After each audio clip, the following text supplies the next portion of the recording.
Number 4, competitor analysis and market research. This has to be one of my favorite things to do when starting with a new client. I want to go and see all their competitors. I want to see who's already doing what they're doing and what they've already created.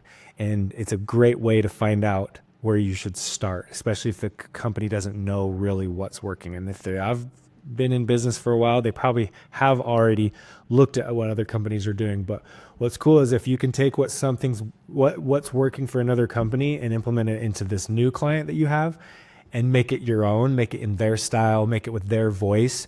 It's a great way to just start learning quickly of like what's working, right?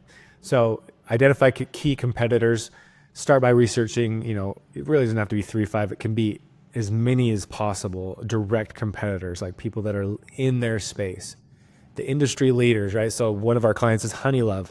One of their competitors back in the day, probably still is, this was early days, 2020, 2019.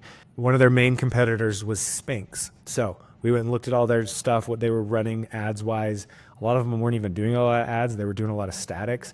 And then what's cool is over years, people are now going to Honeylove and they're going, man, what are they doing? And we've grown that, which is actually pretty cool. When people start to copy you, that's the best form of flattery, right? Is when they take your content and they try to make it for their company. So it means you're doing something right.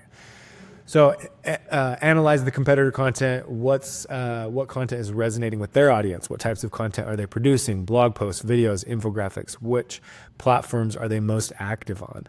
How do they position their brand and what tone do they use? So we want to take what tone they're using and change it with the tone that the new client that you're working with has.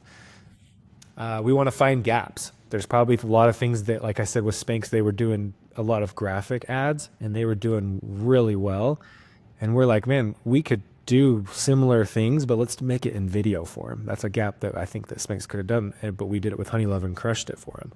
So, and then let's look at the competitive advantage. Use insights to suggest ways your client can offer something their competitors don't. So hopefully after you've done this competitor analysis, you can actually go and branch out to other companies that aren't even in their space and see what they're doing and make it relate to your company. So that's kind of another cool way. You're not just looking at competitors, but you're looking at other companies that are successful and taking what they're doing and go and pitch that to your client as something that their competitors don't do, and you think it's a good idea for them to try. So that's number 4. We're now going to jump into number 5, content pillar and topic brainstorming.